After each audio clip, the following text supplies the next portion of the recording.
All right, old friends, new friends, everyone else, what is going on, everyone? How you doing? Welcome to episode 1063, Talking Buffalo, your weekday daily driver for Buffalo Sports Talk and more.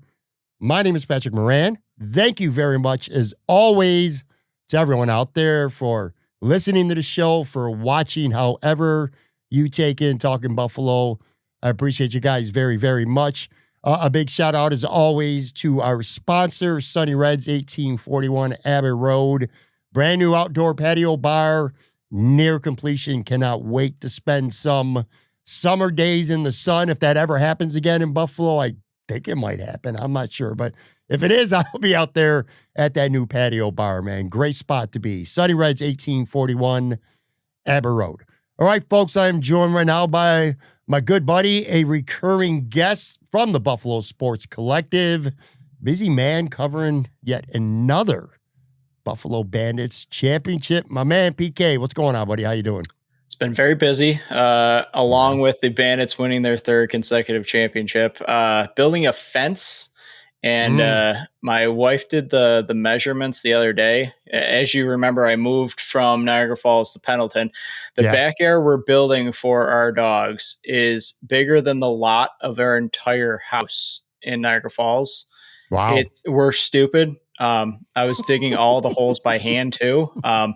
It's been a long week. My back is shot. I had a massive headache yesterday, but I'm feeling better. It was a day off for me today, so this is an enjoyment talking to you right now. I was going to say, man, you sound like an old dude, man. You sound like me a little bit. But yeah, the grind. Good to hear, though. And it's. I'm sure while it's a pain in the ass, it's also fun. You know, the new house and the projects that you guys are undertaking, for sure. We're going to. All right, so listen, folks. We're going to get into some Buffalo Bills talk here in just a few minutes. And what I want to do with PK is kind of play a little bit of a game. I like playing a rating game. I got some topics that are stemming from Bills OTA this week. And I want you to grade them or rate them, whatever you want to call it, on a scale of 1 to 10, and we'll discuss them. I caution everybody to never put a lot of stock into what goes on in May when people are in T-shirts and shorts. It's usually a lot different than what you see in July and August, and obviously into the regular season. But look, PK, you are a content creator. I'm a content creator. It's that time of year. Fans, they want content 365, and this is where we're at right now with the Bills. We got OTAs. At least it's something to talk about. And I'll tell you, there's a couple things that might be kind of newsworthy beyond just a who gives a shit, it's me type deal. So we'll definitely be getting into some of that here today on the show. Before that, and I also want to ask you about the Bandits. Let me start. I want to ask you a question. This wasn't something that was planned, but it's something that happened to me today, kind of. As you know, and a lot of people who listen to the show know, this is a sports podcast, but I love wings. I love food. I like to drink some beers. I like to go out. I like to do things. And I have this habit of doing reviews for literally everything. Like, you can give me a bag of potato chips from Tops, and I'm telling you, I'm going to take a picture of it, and I'm going to put it up on Facebook or Twitter, and I'm going to have the pros, the cons, and a verdict and a grade pretty much for everything. It's kind of like my shtick. I like to review everything. And generally speaking, I never like to be negative towards, especially a place where I'll go eat, because I don't like the burden of potentially feeling a little bit responsible for somebody not going there because they heard what I had to say about the place and they ultimately don't go. At the same token, I've built up through the years of bullshitting around, having some fun, and again, at times being serious with some of this stuff. I've built up enough of a following through the years that people put stock into what I say, and I also feel like I owe them the honesty, the truth, because I also, it's my name on the line. If I said, PK, I just went to Billy's Hot Wings. I'm just making up a place. This place is awesome, man. You got to go there. I love this place, because I felt like I just want to say something nice, and you go there and that place sucks. You're going to be thinking twice about next time I tell you something, like my recommendation, or you're going to think that at worst case, you're going to think I'm an idiot. Best case, you're going to be like, I just disagree, and I'm not going to really listen to this dude anymore. I guess here's what I'm asking you about. How would you feel about being publicly very critical of a restaurant that you went to and it was awful. You didn't like it at all. Like if you had a platform and you have a show, but you're not really a food guy and with that kind of following and stuff like that. But if you had a platform that you could reach enough people that you knew something you said about a place negatively potentially could hold some water, hold some influence, would you just kind of bite your tongue about that place, or would you be honest about it on the premise too that you also talk about other food places all the time and you usually find good things to say about something? Like what would your mindset be? Well, I mean, if I'm putting myself in the place of you or anybody else that also reviews Mhm. food establishments or just food in general, I feel like you have to be honest with it. I mean, if you don't Yeah. like it, I mean, it doesn't mean that even if you don't like it, somebody else might not like it. It's just based on what you feel about the place and what you tasted. I mean, maybe they just had a bad day, but yeah, I feel like you owe it to those that follow you and those that you know take your advice and want to go try that place, that Mhm. you got to be honest. I mean, it's not deterring them. It's not saying, hey, you can't go there whatsoever. It's just giving it an honest opinion of it. So I think being as honest, and it's kind of what we say just based on content creation, like be true to yourself, because if you're fake, people are going to see right through that. If Yeah. you're fake about a place, I feel like you got to be honest about it, even if you hate it. I mean, maybe it'll inspire them to, you know, crank it up a bit. But yeah, I mean, I feel like you have to be true to yourself and be honest. If it's bad, say it's bad. Explain why it's bad. As long as you're explaining why it's bad, I don't Yeah. see why it would be a harmful thing by saying that you just did not like this place. I agree with you. I also always always try to preface any kind of review, whether it's spoken word or whether it's written word, and say, "Listen, I'm just one dude with an opinion. My Right. taste buds are no better or worse than yours or anyone else. Food is just like music, and it's just like movies and television shows. It's so subjective. What works for one person may not work for the other. So don't put too much stock into what I say. This is just my opinion." But that said, again, when you put out a tweet about a place with a couple photos and you got 20, 30, 40,000 views, people are paying attention to what you're thinking anyway.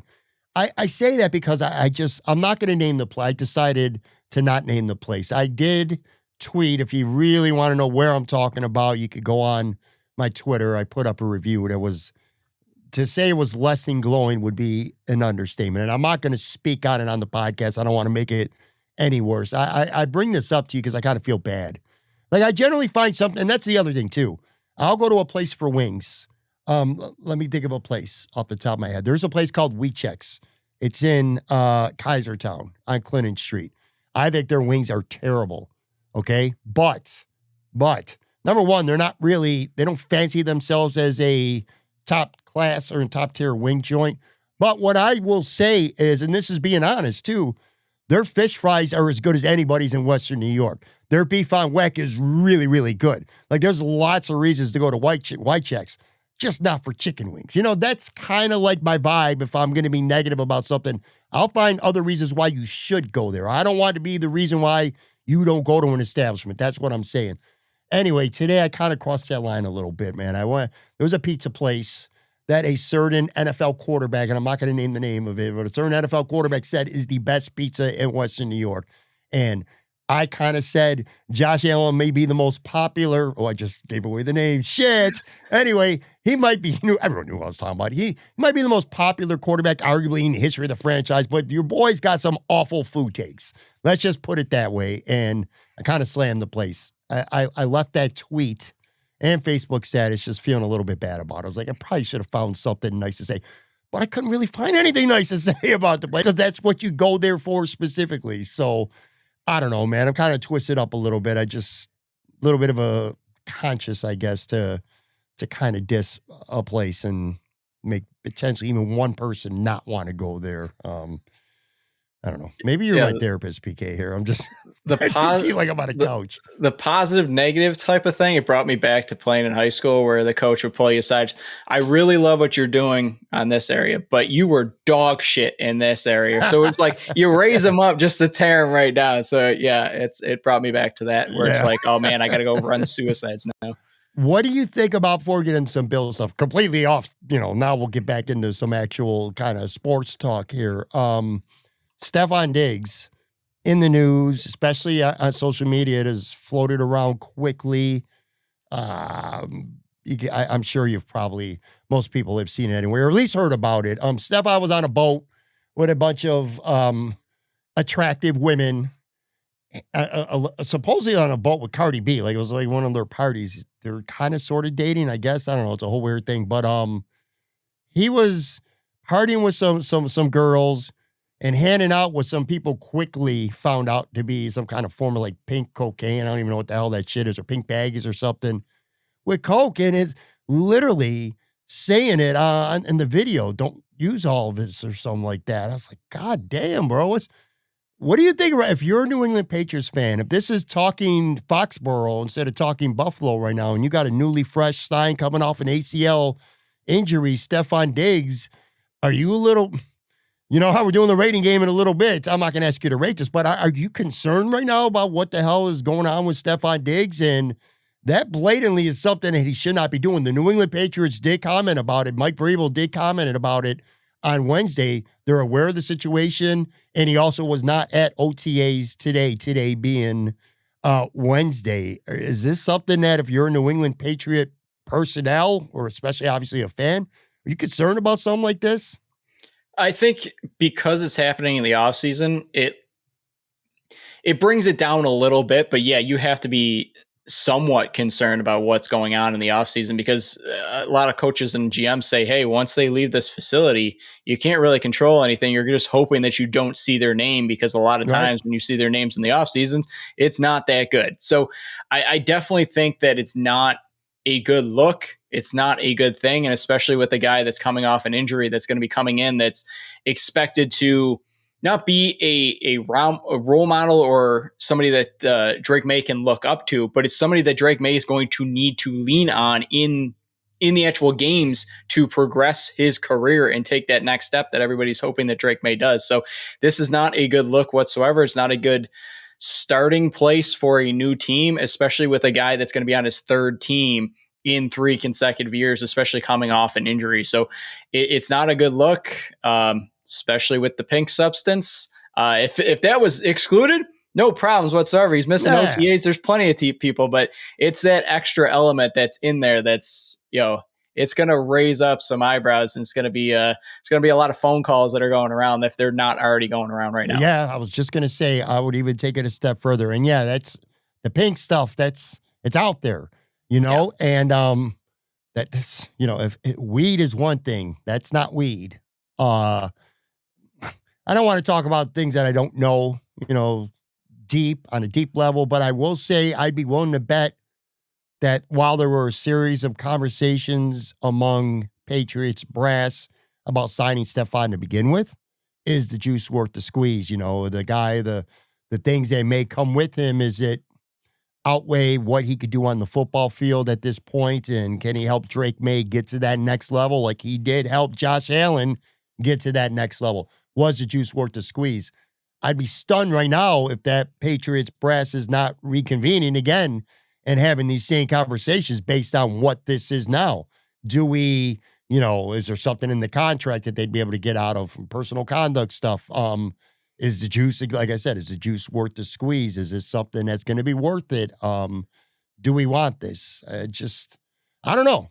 Stay tuned, I feel like, because this is a story that, we're talking Bills OTA stuff and made it kill some time. This is a legit story really right now going on with the Patriots. And I wouldn't be surprised if something comes out of it. Let's just say that.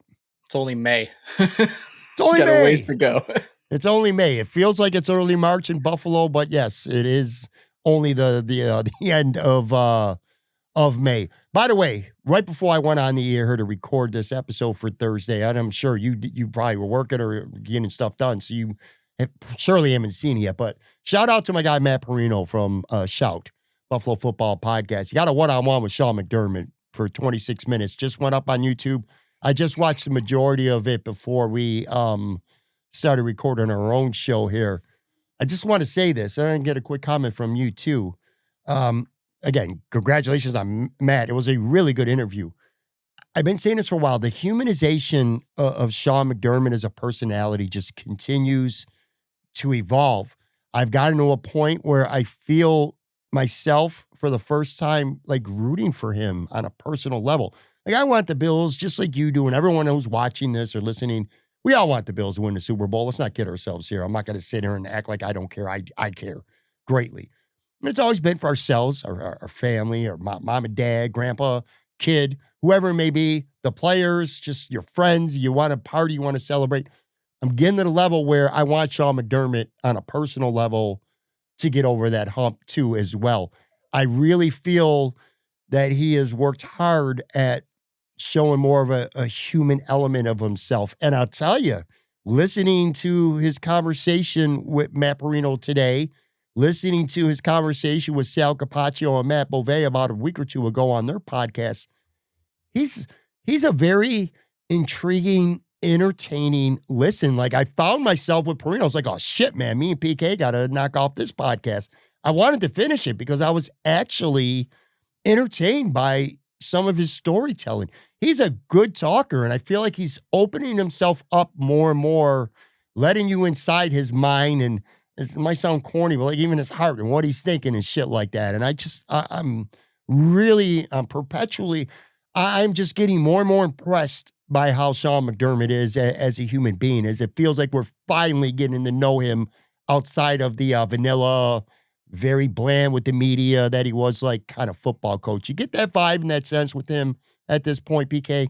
Yeah, I mean, it picked up last year, and I mean, Mm. I don't know how much you've talked about it or anybody else has talked about it, but how much of this is credit to Tyler Dunn by putting out that piece that he did a few years ago? That Yes. maybe it was Shawn McDermott reflecting on, okay, maybe I need to be more like a normal human out in the public and be more relatable to people. But yeah, I've absolutely loved him in the last year. I mean, I still don't know. And again, I'm not going to go dive into this. I still don't know if he's the right guy to get them a Super Bowl championship, but he's Very fair. becoming that guy in the last year that you said it perfectly, that you're rooting for. He's actually a likable guy now, that he's not just a robot behind a microphone. He's adding that human element to the head coaching position that Buffalo hasn't really had in many, many years, that he's kind of done that to himself. But yeah, the last year or so, he's kind of opened up and taking more of these interviews and being more of that human element of it. I think you're gaining more of those fans back, or gaining new fans that weren't a fan of you to begin with. And yeah, I think you said it perfectly. He's kind of bringing people to his side, that you're actually rooting for him as a person and a head coach along with the Buffalo Bills now.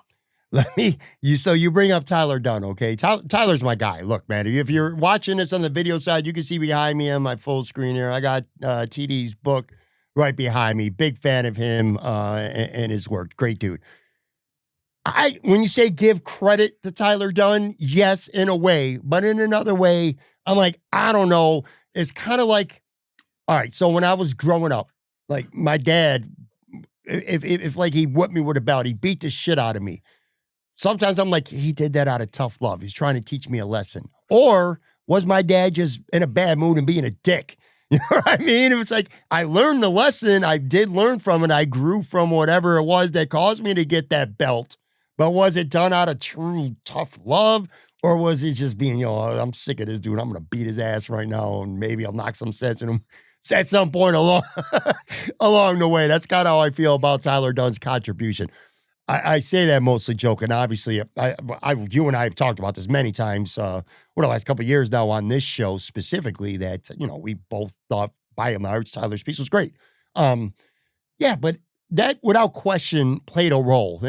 I don't think it's debatable. It's undeniable that played a question or a role in him, not maybe immediately, but over time really evolving just his personality. And I don't know. I keep circling around saying the same things here. I just love that he has evolved personally. And it's just, I really find myself, like, if you haven't watched, and when you guys watch or listen to this, if you haven't listened to that interview with Perino, go do it. Because I think you'll be really impressed just by Shawn McDermott having conversations. Like he's talking about his family and Perino's family running into each other at the Epcot Center in Florida. He told a good story about like the Grand Canyon in Arizona. He's just got a lot of good tales, man. It's just a surprisingly fun listen, Shawn McDermott has become. Anyway, one last thing, then we'll get to OTAs. I promise you that. I'd be remiss, man. Buffalo Sports Collective, you guys, obviously, you cover the Bills, you cover the Sabres. I've said this a million times. To me, your bread and butter is the Bandits. That's why I think you guys really excel and step up more than almost any other, if not any other, content created podcast that's out there today. You get to reap the benefits more than most people because you're there. You're rocking with that team, good, bad, or ugly, from week 1 through the end of the playoffs, however that ends for them. For the Bandits to win a third consecutive championship, what's your emotions like? What's your feeling like? Because obviously you cover the team. You're objective. You're objectively critical when you need to be. But you're just like me with the Bills. You're a fan. You want them to win. What's your emotions like? How were you feeling on Saturday? Not just watching them win another championship, which, by the way, I'll ask you, were you at the arena for that? We were, yep. All right, so you're at the arena for that. Not only did they win their third championship in a row, but midway through the third quarter, that's a wrap. It was like Bills smacking the Raiders to go to the first Super Bowl. It's just a big party in the stands, as you're winning that game. And in this case, for the Bandits, a championship. What were your emotions with that? Yeah, our co-host Phil, he pretty much summed it up perfectly on our Monday show. He goes, I just feel so lucky to be one of those few people around Western New York that's been a fan of the Buffalo Bandits for so long, because you actually get to be a part of these big championship runs. But yeah, we were in the seats for Saturday, and the first half, they won up by 4 goals. And then it felt like game 2 where Saskatchewan came back right before half. They had a chance to tie it right before half. And then the second half, Chase Frazier scores that unbelievable behind the back goal, is on the Pat McAfee show. Pat McAfee absolutely loves him. But then they start building on that lead, and it starts getting run away. It felt like the last 2 years in the final game in Buffalo and Banditland, where it's a party nonstop for the last quarter and a half, where it's going to happen. And then you're just waiting for the final buzzer. Like the whole fourth quarter, you're just ticking away the clock. It was an unbelievable atmosphere. And it was even better that it was a sellout, because all through the playoffs, everybody kept saying, hey, they raised the ticket prices. This is the reason that, Buffalo can't sell out these games, because they raised the ticket prices. They got too greedy and blah, blah, blah, blah, blah. And me and Phil are going, it's because they're having Friday games. Fridays are known not to sell out like Saturday games do. And getting that sellout on Saturday, where it was good that it was a 4:30 game, because not only after that you got to leave, it was still sunny out and everybody kept partying. It's just a small taste of what it could feel like if the Sabres or Bills ever win anything. And I don't know what it would ever be like, because Bandit fans are insane, but they're not at the magnitude of size like the Bills or the Sabres would be. Right. I don't know. Being truthful, like, I try to take off my bias hat when I'm behind a microphone talking about the Bandits. In seat, yeah, you're a crazy fan, but sitting behind a microphone, speaking honest, I don't know if Buffalo would be able to survive if the Bills ever win a Super Bowl. It's the honest truth. Like, it would be so much worse than Philly. I've honestly thought about that. Saturday when the Bandits won, I was downtown. I was with my cousin. We were actually at the casino, and I'm not a casino guy. He convinced me to go to the casino. He's such a horrible gambler that he actually gets that black card where you can get free drinks. He convinced my ass to go into downtown because I get some free Blue Moon drafts. I was like, all right. And then anyway, my point was the Bandits won, and a sea of Bandits jerseys and T-shirts and hoodies and stuff came into the casino, partying it up. It was awesome. Now, they won 3 in a row. Were the other two, the last two, were they close ones, or were they? So 2023, it went to game 3, and I believe they won 13-4 or something like that. Okay. And then last year they won, I think it was 13-11, but Albany made it close at the end. It really wasn't close that entire time. So These last 3 championships have kind of been quote unquote blowouts. Yeah. And by the way, shout out to Steve Burmo, Bandits, color guy. He did call it. He called No, you've talked to him, colleague of yours. He was on this show, and he's pretty much, I kind of got a little bit of a Bandits preview from him, and he said he expected if the Bandits won, they would turn it up and blow them out. Withstand that early, the early punch from Saskatchewan and then turn up, and that's literally what they did. Anyway, let's take a quick break, come back. I want to get the Bills OTAs, and we're going to grade, like numerically 1 to 10, some storylines that are going on right now at One Bills Drive.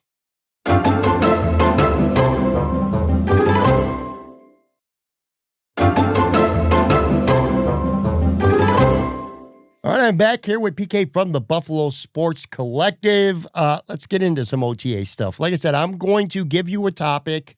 I want to get your thoughts on it, if it means anything to you, and then ultimately I want to get a grade. And by grade, I mean 1 through 10, and it could be a fractional number too if we want to get a little bit fancy here on the podcast. Number 1, this is obviously the most prominently talked about thing, is Joey Bosa. So we watch, it's the only day where the media could watch practice on Tuesday.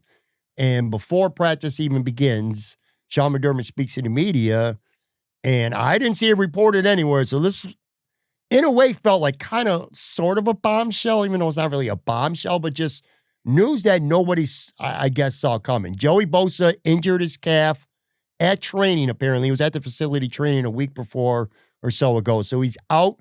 Probably out for the rest of spring and should be, but they're still in the exploratory stage, as Shawn McDermott called it, of learning about the injury. But the expectation is that hopefully he will be good to go when training camp starts in late July. But anyway, we'll start there. Joey Bosa, not on the field, and he has an injured calf already. 7.7. And that might be higher than even I want it to be, but it's more due to the fact that their defensive line has already taken a hit with the suspension of Michael Hoyt. I think WGR said it this morning that he's played in 28 of 51 games the last 3 years.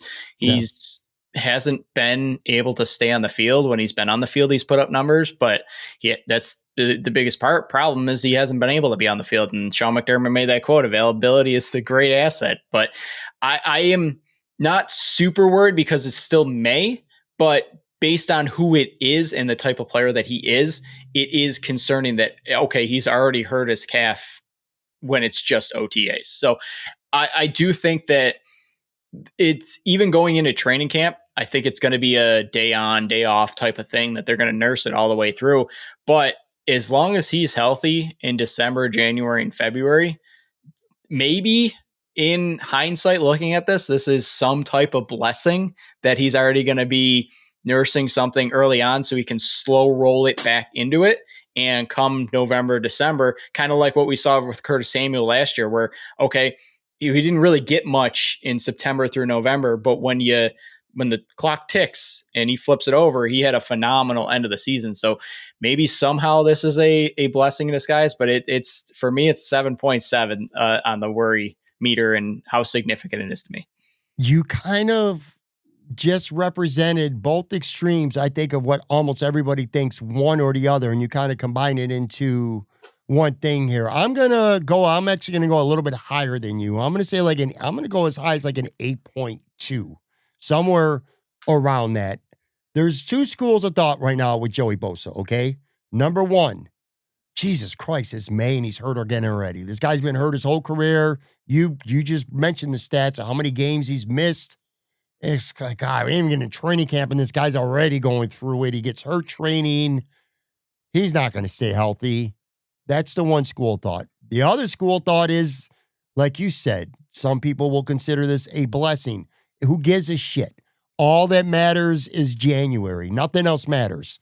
If he's healthy in January, nothing else matters. I'm trying to thread the needle a little bit, because January does matter, but I'm not going to go as far as to say it doesn't matter before that. You don't pay a guy $12.5 million to only give a shit about what he's doing in January. For starters, you got to get to January. It's not your birthright, your privilege, or to automatically get to the playoffs and win your division. Let's just be upfront about that. So I feel like September, October, November kind of matter a little bit as well, too. All right. Not as much as January. I also get pause because I just remember 1 year ago with Von Miller. Starts out good, slows down a little bit, gets suspended. Who cares? Get him ready. We need him in January. Well, guess what? He played like 25% of the snaps in the AFC Championship game and the week before that. And he was healthy. I'm concerned about Joe Bosa. Joey Bosa is injury prone. To say he's not, you're being delusional. Not you, anybody. It's delusional talk to say that you shouldn't be concerned about him being hurt in May. I just argued with one of my best friends. If it wasn't so late into this show, I would pull out the text right now and tell you how frustrated I was. I think I might have sworn at him a couple times because he was like acting like, who gives a shit? It's just May. I'm not there. It's happened too much. If Greg Rizzo injured his calf training this week, my worry meter would be at 2.2 because I'm like, it's Greg Rizzo. He doesn't have an injury history. He'll rest up. He'll be good to go. He'll be full speed by July, early August. No worries. This is a dude who can't stay healthy. So I am very concerned. This was their big signing. This was their marquee signing. There's, without naming a bunch of them, there's a bunch of capable defensive ends that were out there in free agency that the Bills could have took an interest in, could have signed potentially. They chose Joey Bosa, and they gave him up to $12.6 million. Okay? That's a concern to me.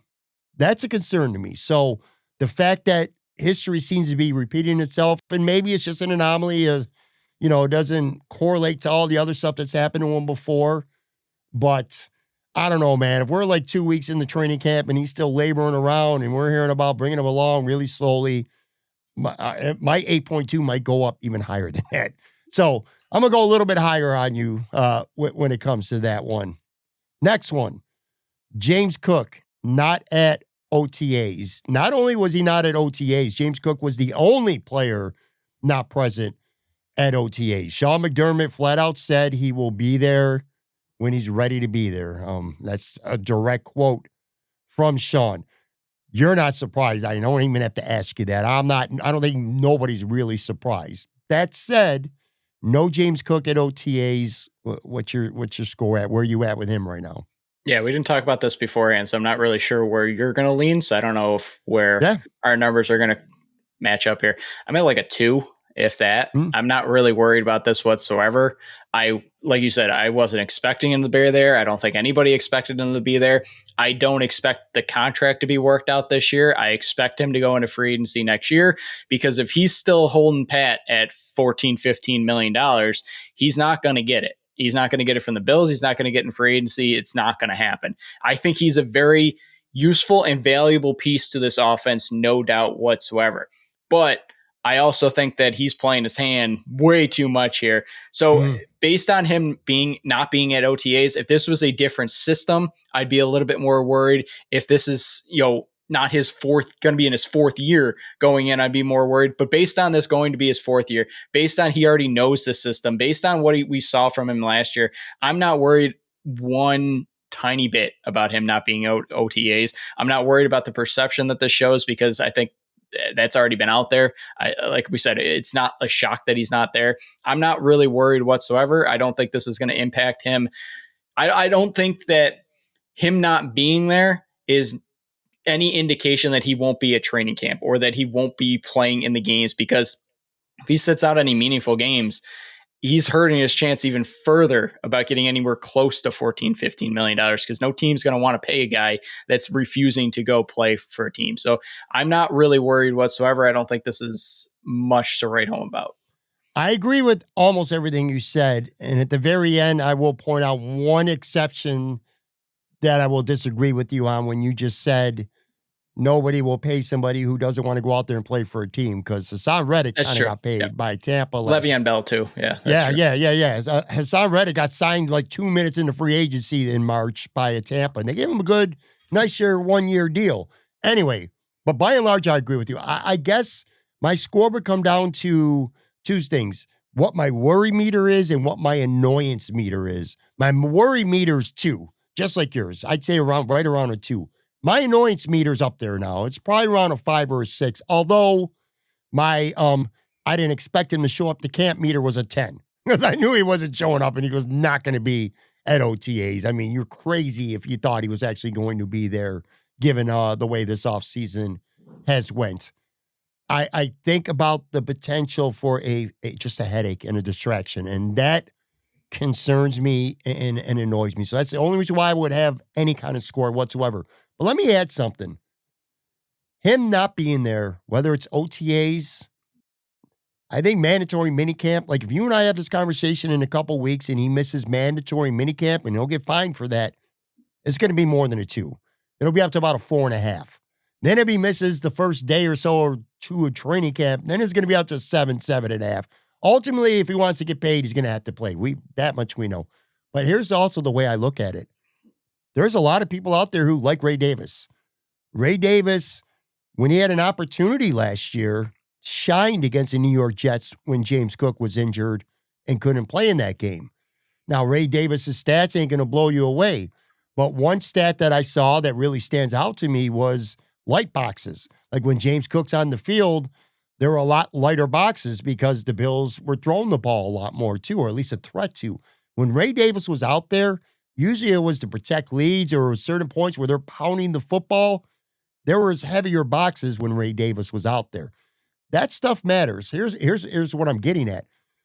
They might fall more in love with Ray Davis. Every first team rep Ray Davis gets is going to be beneficial to him. And if you remember, maybe it was personal, maybe it was strategy. I guess we'll never know. But what happened when Joe Brady took over as offensive coordinator 2 years ago, second half of the season? They basically shut Stefon Diggs out of that offense. And there was a school of thought that they were actually literally trying to prove to everybody that they can win and score without Stefon Diggs. You keep effing around, James Cook, you might get the Bills to that point where they're going to be out to prove that they could be just fine on offense with Ray Davis and Ty Johnson and that they don't need you. So this goes 2 ways. So my worry meter is with you, man. I'd say a 2, maybe a 2-3 or something like that. But something to keep your eye on and to think about. Ray Davis, opportunity can knock the longer James Cook messes around and doesn't want to show up, or he goes to camp and he don't do shit. Like if he's a hold in at camp so we don't get fined. That's something to keep our eyes on. All right, next one here. Keon Coleman reportedly put on some muscle and looked more fluid again. 1 day of practice, whatever. But he looks bigger, according to people who cover the team, and looked a little more fluid moving around out there. What do you think? I'll give it a 6.6 just because I do think that he needs to take that next step this year.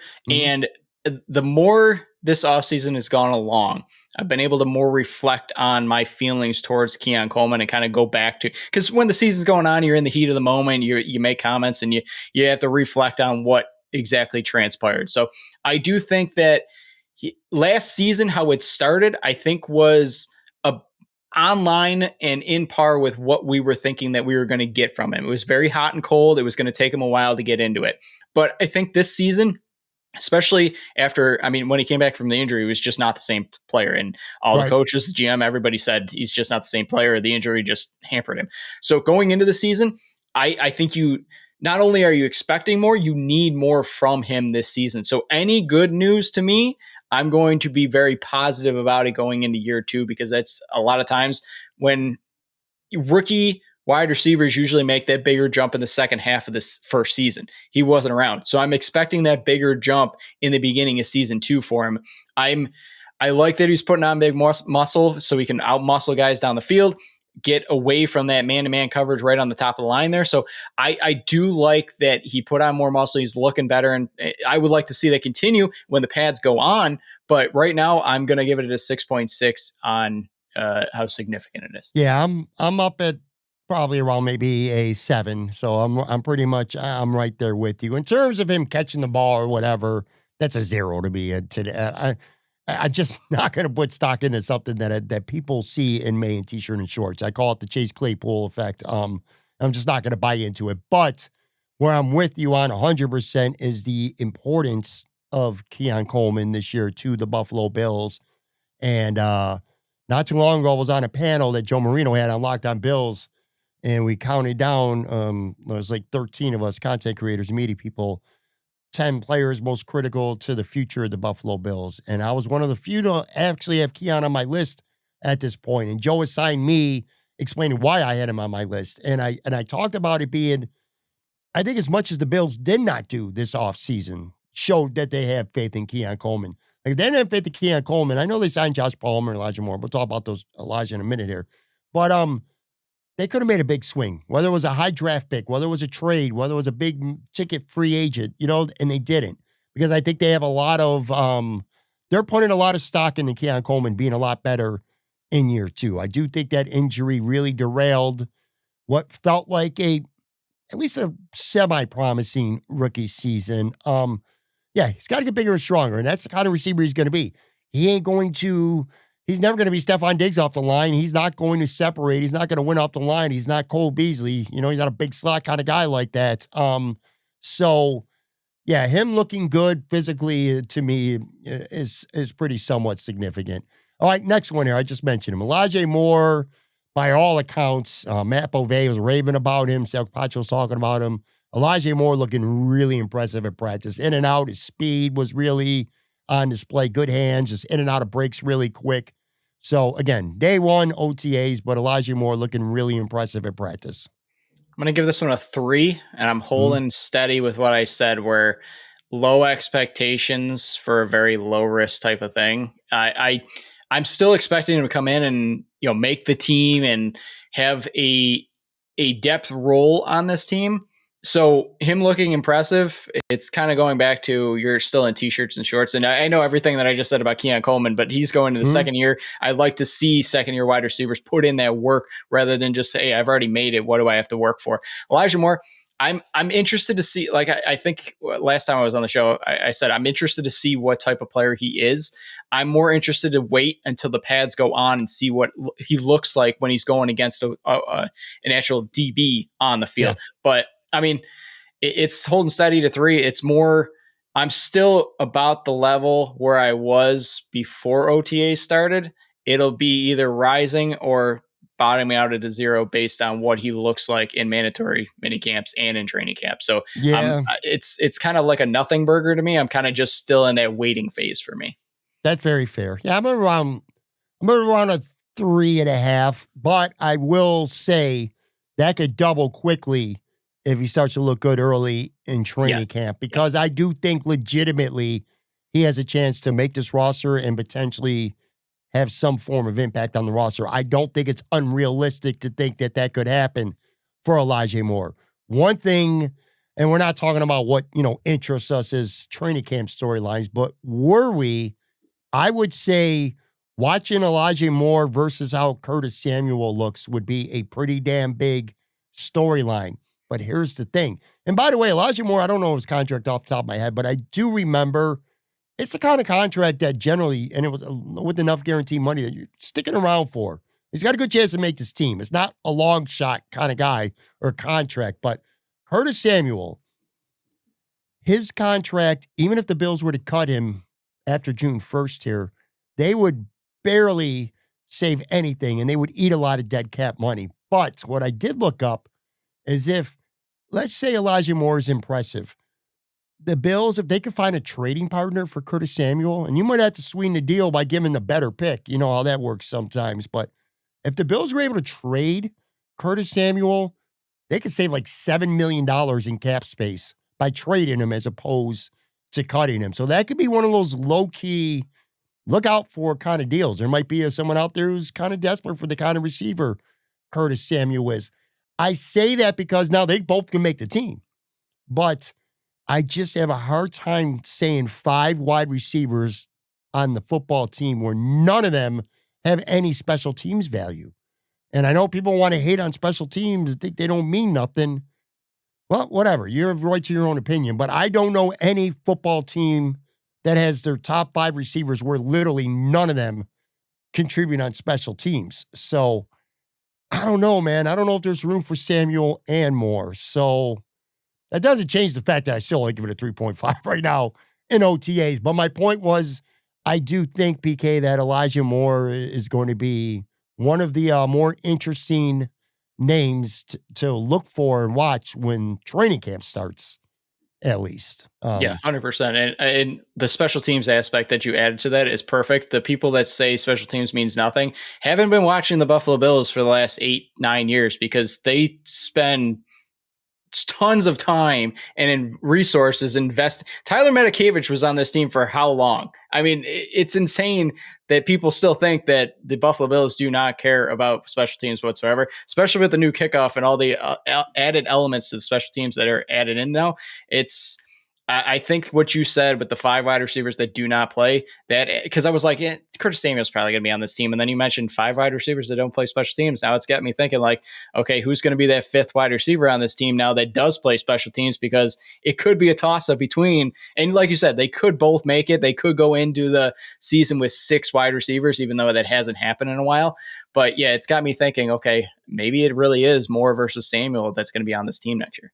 I hate to do this, dude, but I got to play Grim Reaper a little bit too. You said the last 5 to 10 years special teams. Well, the last 35 years That's true, yeah. with special teams. I mean, you make a very strong case that the 2 most heartbreaking moments in the history of the Buffalo Bills were both results of special teams. Whether Scott Norwood missing a field goal to win Super Bowl 25, or whether it was the Tennessee throwback miracle, whatever the hell that bullshit play was called.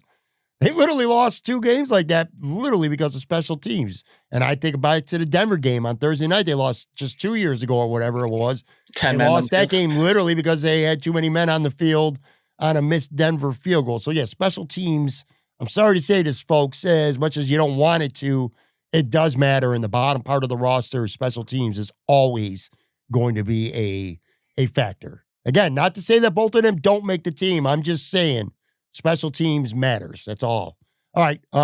Speaking of a guy who's trying to make a comeback who does not have any special teams value, but Tre White is back. And by all accounts, again, several reports that I've read, Tre White looked apart, man. He looked like he belonged. Teammates loved him, and he moved around really well in coverage. He was in and out of breaks quick. The speed looked there. So yeah, I'll present that to you, man. Tre White moving around and kind of looking like he never left.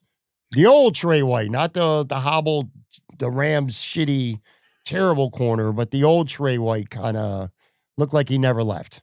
This one kind of goes back to what we were just talking about, where it could be a battle between 2 players. I feel like this could be a battle between Dane Jackson and Tre White on who makes this team.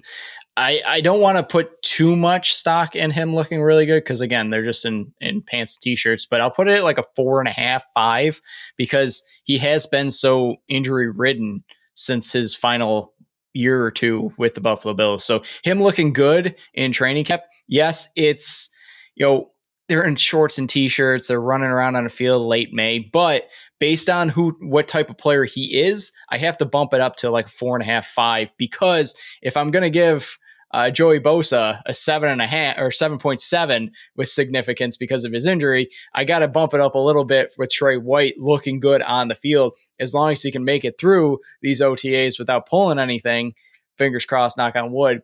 But it is significant that he is on the field looking good because he could play valuable snaps on this team if he makes the team, and maybe for some reason Hairston's not ready yet. That CB2 role could be up for grabs, and if he's able to look good and look the part of the old Tre White, never going to be the level of Tre White, but you don't need him to be, it will be significant. So I'm at a 4.5 right now with the ability to move it up if he continues to look this good.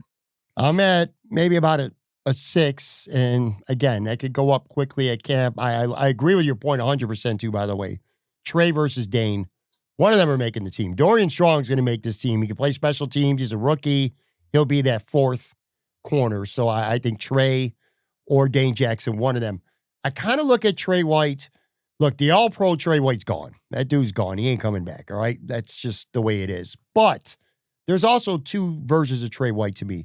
There's Tre White, 1 year removed from major injury, and Tre White 2 years removed from injury. Tre White 1 year removed from injury. We've seen it twice now.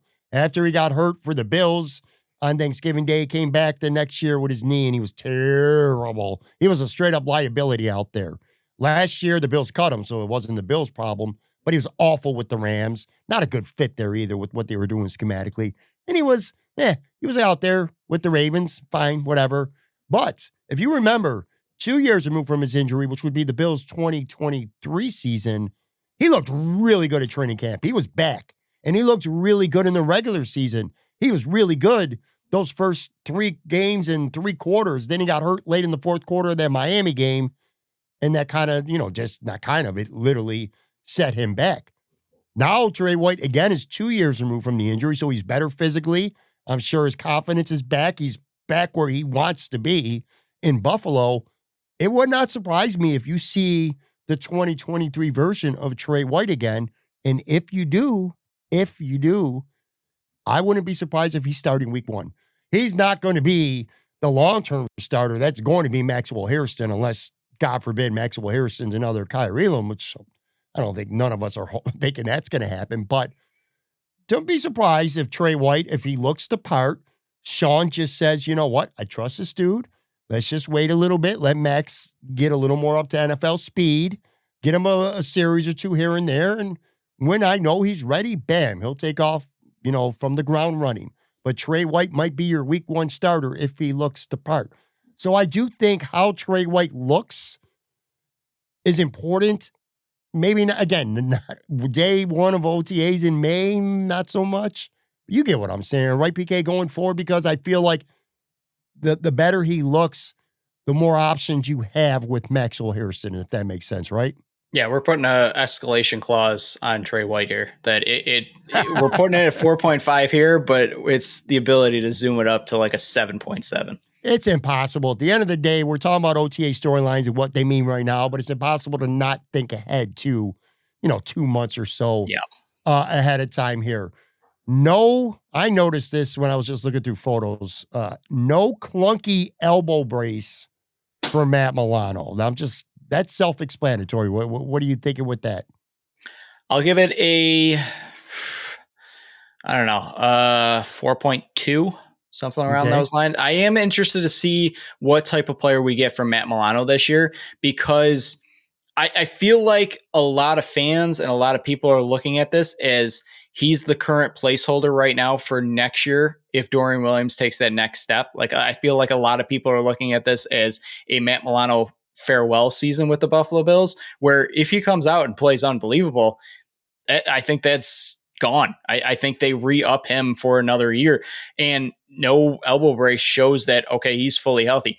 The biggest thing is, can we get to week 1 with Matt Milano on the field? Because if we can do that, I mean, this is already a good indication that he doesn't need the giant elbow clunk brace right there. So I'll put it at 4.1, another one with an escalation clause moving up, that if he continues to look good in this offseason training program right now and into mandatory, that I am very interested and excited to see, because we haven't really seen it. We've seen it in bits and pieces. I really want to see multiple games of Matt Milano and why am I blanking? Thank you. Terrell Bernard next to each other on the defensive line, in the defensive linebacker room. Because if you can put Dorian Williams as the 3rd linebacker right there, to me, it's not a deep room, but I really like the top 3 for those linebackers. I'll tell you what, man, this is where I get a little bit, I overreact. I'm going to almost double what you said. I'm going to be up around an 8 because, well, first of all, it's just an elbow brace. All right, I get that. But it shows me that it looks like he's 100% right now, okay? To me, that is a huge storyline. I just told you about the exercise that Joe Marino led us on not long ago about top 10 players critical to the future of the Buffalo Bills. Matt Milano was not on that list, and for good reason. This very well might be his last season. However, if you and I came up with a list right now and I said, PK, I want you to name me the 10 most players critical to the 2025 Buffalo Bills, I can almost guarantee you that Matt Milano would be in my top 5. Because there's good players on this defense, good to very good players. I think Greg Rizzo is a good to very good player. I think Terrell Bernard is a good to very good player. Teron Johnson is a good to very good player. He does some great things, but he also gets beat a little more than I like. And there's a couple others too. Matt Milano is one of the few that, to me, can, when he's healthy, he plays at a level where he can impact and change football games. That's what he's done before. I think he is hugely critical to the success of this football team this year. So I don't give a shit if it's May and t-shirts and jerseys and shorts. If he's running around with no knee brace on, if he's walking around with no clunky-ass elbow brace, I'm going to overreact. overanalyze, and I'm going to jump the gun, and I'm going to give him an 8. That's how I feel about him. I got one other one that I didn't tell you about because I just read about this today. I was reading The Athletic. Shout out my guy Joe B. Always does a great job. Anyway, he had his observations from OTAs, and the first thing he wrote about was Cole Bishop. And basically what Joe said was he saw a different Cole Bishop this time around from a year ago. A year ago, he was a deer caught in headlights, a rookie trying to grasp everything. Now, a year later, he knows what's going on. He said he was communicating with Terrell Bernard and then Taylor Rapp back there a lot better. Looked like he belonged out there. I don't think he's going to be handed the starting job. He's going to have to ultimately beat Damar Hamlin, as stupid as that sounds, but he's going to have to do that. And maybe Derek Forrest as well. But Cole Bishop looking like somebody who belongs in the Bills starting defense. I guess that's how I'll frame it from you. And again, with a pretty strong complimentary piece from Joe B at The Athletic. So on the fly, without giving you no notice, I'm going to tell you to grade that one too. This one I'm actually going to put like an 8.1 just because I think the safety room is so intriguing and so important this offseason to get it right that Yes. I think any good news out of there is good because you need players to step up and you need a better room than we got last year. You can't be going into the playoffs with Damar Hamlin as your starting safety. Again, he's good at depth. He's good at special teams, whatever, but you cannot have him as your starting safety in a playoff game against Kansas City. It just can't happen. You need a guy like Cole Bishop to step up, and him going into year 2, getting more comfortable in the situation, getting more comfortable in the second year in that system, not being a rookie anymore, not having to go through rookie training camp and all that kind of crap. It's more about kind of like you were with Matt Milano, where you're all hyped about it. I'm kind of like that with Cole Bishop, like an 8.1, because not just because of how excited I am to see what he is, but just how important that is that he does take that next step for that position room. I'm with you. I actually would give you the same exact thing. And the only thing I will add, and it's not to intentionally be a dick towards Damar Hamlin, but I'll just say it. What you saw last year with Damar Hamlin is what you're going to get. And you could get worse than that. There's safeties out there that are a lot worse than Damar. Damar's going to give you fundamentally sound football. He's going to be, for the most part, a sure tackler.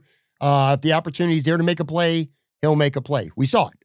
But he is extremely limited athletically, and he's just his ceiling. You know his ceiling. Okay, Cole Bishop has the potential to be a game impactful type safety. Will he be? Who the hell knows? But he has that ceiling. He has that potential that Damar Hamlin does not have. So for that reason alone, like you said, anything positive right now about Cole Bishop, I'm going to take that and I'm going to embrace it for the time being. Couple bonus ones. Bonus 1 through 10 topics here. How excited are you for the Bills being on HBO Hard Knocks this summer? I'm going to max this one out of 10. So in prior years, I've never been interested in watching them. I don't really know what turned me on to it. I think it was the Giants offseason one. I love that kind of stuff. I am very interested to see it, not just because it's HBO Hard Knocks, but because it's the Bills. I want to see the behind the scenes, but especially how we started off the show with Shawn McDermott and how more personable he is and how much more human element he adds to it. I want to see him on HBO. I want to see some of these characters that the Buffalo Bills have. I want to see Keon Coleman on TV, what he does. I want to see some of these guys. I mean, Dwayne Carter and Ray Davis were at all the Bandits games throughout the entire play, or at least through the finals. I want to see what kind of characters they are through this. So, and if you really want to add another spicy element to this, what does the whole James Cook saga mean to Hard Knocks? So that's another element. I'm less worried about the negative aspects that people might see with Hard Knocks that brings out with the Buffalo Bills. I'm more interested to see it with content because I am a content creator. I want to see what this looks like and how excited I am because within the last year or so, I've really been big on the Hard Knocks aspect of it. So having the Bills on it, it's that much more exciting. Look, I'm at about, I'd say, an 8.5. I'm almost there with you. I'm excited about the access part. I'm excited to learn more about some of these players. They're going to go, between the ropes, unlike anything else that we've seen. What I don't like about it is, well, you mentioned James Cook. That could get ugly, potentially. That could get ugly. And There's just always been something about the Bills, and I've talked about this now for years on this show. I hate when the Bills are front runners. I hate when the Bills are America's darling. I hate the fact right now that the Bills are favored in all 17 games this year. The Bills are on HBO. There's a Hallmark movie, more on that in a second, coming out this winter. There's just, I like it when they're kind of like people count them out. Like the people don't think they're like when they went to Detroit last year, nobody thought the Bills were going to go and beat the Lions, and the Bills went and they beat the Lions. You know what I mean? Like the Bills kind of fall on their face a little bit when that's not necessarily true. I don't want to say they fall on their face, but to me, it's like when the nation expects the most out of them. That's when they We saw it last year. Last year was the prime example. Yeah. Yeah. So I don't like that. And I don't like the potential for, I just don't want nothing to be a distraction. I think this team right now, as it stands, has an excellent chance yet again to contend for a Super Bowl. And I just don't want to see anything negative happen that potentially could derail it. Now, even if James Cook or whatever, something happens, I don't know that derails their season per se. Plus, I'm superstitious as hell, and ain't no team that's ever been on Hard Knocks went to the Super Bowl. So that alone keeps it from being a 10 from me. I just brought this up. How excited are you for the Hallmark Bills movie, A Holiday Love Story, or whatever the hell it's called? No, you're not much of a Hallmark Christmas movie type guy. I kind of am. But anyway, it's about you, man. What's your grade on that? 3. I'll probably find a time to watch it eventually. I'm not waiting on. You're gonna watch it. Yeah, I'll eventually watch it. It's probably not going to be a day 1 or day 2. It's going to be in the lineup, but it's going to be okay. Will I watch it like a week or two after it's released, or a month or two? It's kind of when I have time to sit down and watch it. I want to say I love that the Bills are getting more national coverage and getting more of this recognition because, as much as Dallas is known as like America's team or whatever that crap is, I love that the Bills are getting more national attention and they're growing their brand worldwide. I love that aspect of it.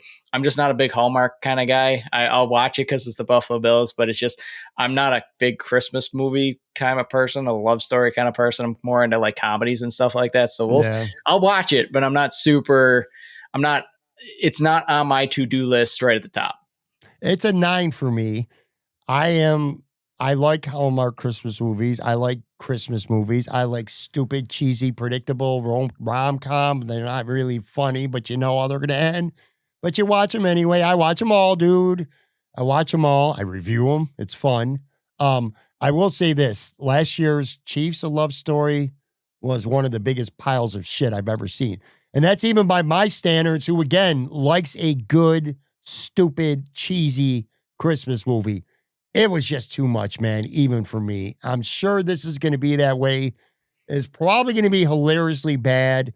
I know Sal Capaccio's he's in 2 scenes. I was listening to him. He's got a speaking role a little bit anyway. He's got a couple lines. I can't wait to bust his balls about that. I'm sure everybody else will too. That'll be fun though. Good for him. But anyway, just to kind of see how realistic it feels. Not so much the plot, but just the scenery. Highmark Stadium. I'm sure there's plenty of film, various Buffalo places around. It's going to be fun. I will enjoy that, but it's going to be the butt of some jokes for sure. I can tell you that 100%. All right, last one here. I'm going to let you go, man. Vince Carter, Buffalo Bills minority owner, investor. Not just that though. He was at OTAs, man, walking around with a Bills cap. I think he spoke to me even a little bit, but Vince Carter being not just part of the organization, but kind of being around a little bit. You got a grade for that? So I'm taking off my bias hat. I have loved the last week or two where AI is doing the schedule release. I know a lot of people hated it. Growing up, I basketball since I was like 3 years old. AI, I wanted to be AI growing up. Like the crossover, everything that he added to the game, loved it. Vince Carter was my number 2. So him being a minority owner for the Buffalo Bills are already unbelievable for me. Him being at all this, him being more involved is even better. So is corny as this going to be? 2 of my bonuses are going to be back 10s. That's fine. I absolutely love it. Less about what he can add to it, just more about it's bringing the child out of me again. So I'll put it at 10. I'm going to put it at a 1, but I will say this. If they roll out a basketball net and like Vince Carter like dunks on somebody, then it'll go up to a 10 right away. Love seeing that dude dunk. Favorite dunker of all, and I'm not just saying it because he's a Bills minority owner now. Vince Carter, in my opinion, is the greatest NBA dunker who's ever lived, man. His dunks were sick. Loved me some Vince Carter, and that's really cool that he is involved with the Bills organization now. All right, dude, I lied to the people. Well, I didn't lie to the people because I didn't say it at the beginning of the show. I lied. If you read well, you know what? I didn't lie. Why am I calling myself out? In the show notes, I had Sabres talk, but I ain't talking about Sabres, man. Enough is enough. We went long enough. This is a good Bills talk. We got some fun championship Bandits conversation in. I am not going to dummy down the end of this podcast by spending it talking about the Sabres, who just have done absolutely nothing anyway. So it's all just speculatory bullshit. Next time I have you on, though, maybe the Sabres will have done something, assistant coach hiring, a consultant, a trade. Who the hell knows? Something. Run it back. They might run it back, dude. They might run it back, man. I appreciate you as always. Make sure you follow PK. We'll use the Buffalo Sports one at Buffalo Sports CO. Him and Phil, Buffalo Sports Collective. Obviously, you know this. One of my very favorites, man. I appreciate you very much, dude. No problem at all. Take care. All right, guys, and I will be back. One more episode for this week. Podbag episode coming up tomorrow.